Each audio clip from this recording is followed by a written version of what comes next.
안녕하세요. 법무법인 옥힘스 집단소송 기획실입니다. 코오롱 인보사 사태 다들 아시죠? 법무법인 옥힘스는 인보사를 투여한 투약 환자분들을 모집하고 있습니다. 아래 URL에 접속하시면 매우 저렴한 비용으로 바로 신청하실 수 있습니다.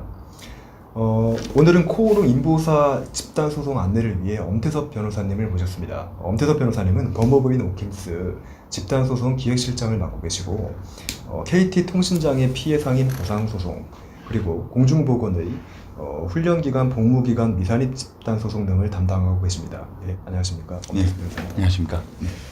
이번 인보사 사태에 대해 일단 시청자분들에게 간략히 소개 부탁드립니다. 인보사 사건은 코오롱에서 이제 발매를 한 인보사라는 이제 주사에게 애초에 식약처에서 허가받을 당시에 포함되어 있지 않았던 그런 물질, 신장유래 세포죠. 그 물질이 지금 사후적으로 미국 임상 과정에서 밝혀졌고 그 내용 때문에 지금 많은 분들이 우려를 하고 계시고, 그리고 특히 그 신장유래 세포가 종양을 유발할 수 있을 만한 그런 가능성이 있는 아주 위험한 세포라는 것이 밝혀진 이상 지금 사후적으로 환자분들이 공동소송을 지금 추진하고 있는 그런 상황입니다. 그 인보사라는 약품이 네.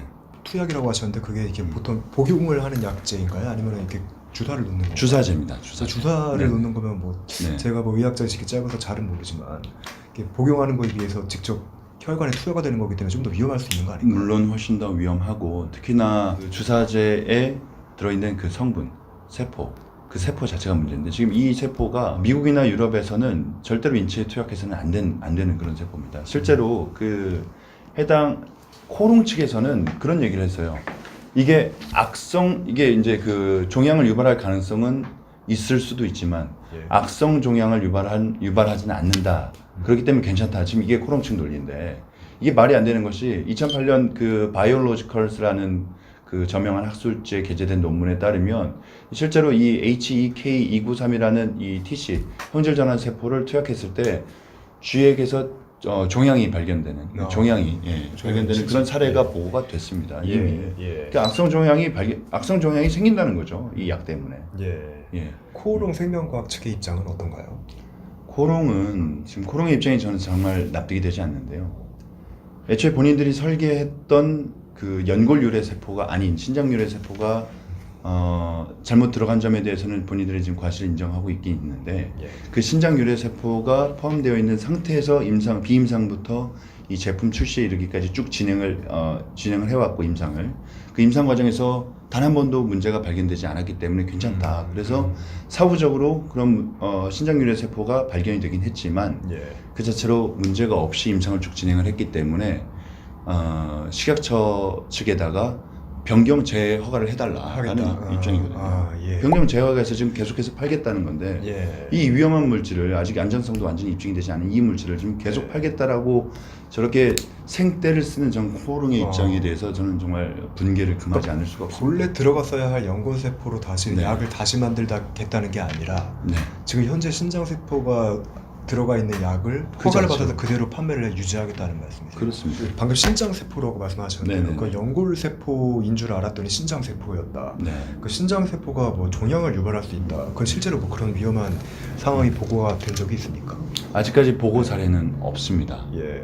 하지만 보고 사례가 없다라는 것은 실제로 위험하기 때문에 인체에 여태까지 사용을 해본 사례가 없었기 때문에 지금 그런 위험한 보고 사례가 없는 것이죠. 애초에 그 위험하니까 사용을 할 수 없었기 사용을 때문에 금했기 때문에 사례도 당연히 그렇죠. 없는 거네요.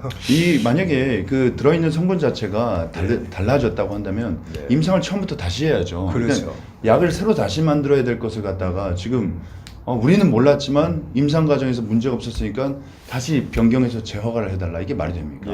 말이 안 되는 거죠. 그렇네요. 진짜 지금 이제 일전에 인보사를 실제로 투약하신 환자분들 걱정이 많으실 것 같아요. 이제 집단 소송을 그래서 이제 기획을 하신 이유와 향후에 이제 예상되는 진행 사항을 한번 간략히 말씀해 주시죠. 저는 이 사건이 정말 제2의 가습기 살균제 사태다라고 보고 있는데, 이 가습기 살균제 사건하고 지금 이번 코오롱 인보사 사건하고 뭐 유일한 차이점이 하나가 있다면, 가습기 살균제 사건은 위험성이 실제로 발현이 돼서 환자가 발생을 했다라는 점이고 예. 이 코롱 인보사 사건은 아직 그 위험성이 잠재적으로 내재되어 있지만 그 현실화되지 않았다는 점. 예. 그 점 외에는 저는 사실 이 구조가 너무 동일하다. 똑같다고 생각을 합니다. 그런데 만약에 코롱 입장처럼 여태까지 임상 과정에서 아무 문제가 없었으니까 다시 변경해서 재허가를 받고 계속 팔다가 위험이 발생이 될 때까지, 그러니까 환자 여태까지 맞았던 그 3,400여 분 환자분들 중에 예. 누군가라도 한 명이 암이나 뭐 종양이 발생해야 그때서야 본인들의 과실을 인정하고 배상을 해주겠다라는 입장인 건지, 정말 이건 너무 끔찍한, 환자가 발생해야 그때서야 본인들의 실수를 인정하겠다는 건지 저는 이해할 수가 없고. 그런 것들이 이제 아무래도 예. 집단 소송을 기획하신 동기가 되죠. 그렇습니다. 이게 예. 이 사전적으로 뭔가 이게 환자들의 어떤 목소리를 전달을 하지 않으면 예. 코롱도 그렇고 저는 사실 식약처도 문제가 그렇죠. 정말 크다고 뭔가 보는데요. 예. 식약처에서 뭐 6월달에 이제 조사 결과를 발표한다고 하지만 예. 그 조사 결과하고 무관하게 일단 사전적인 좀 적극적인 대응이 필요하지 않은가 그런 생각을 갖고 있습니다. 동감입니다. 예. 네. 알겠습니다. 오늘 귀한 자리 나와주셔서 정말 감사드리고요. 네. 예. 그 투약 이제 하시는 환자분들 그리고 그 가족분들 지금 많이 좀 분노하시고 많이 불안하실 텐데요. 저희가 집단 소송이라고 하는 거는 이제 개인이 대기업을 상대로 소송을 해서 손해배상을 받는다는 것이 소송이 현실상 쉽지가 않으니까 많은 분들에게로부터 사건을 위임받은 법무법인이 그분들의 목소리를 담아서 대변을 해서 소송을 공동으로 진행하는 것을 말합니다. 여러분들의 성원 하나하나가 저희 큰 힘이 될 것 같으니까요. 적극적으로 아까 말씀드린 URL을 통해서 한번 신청을 해주시면 되겠습니다. 오늘 감사합니다.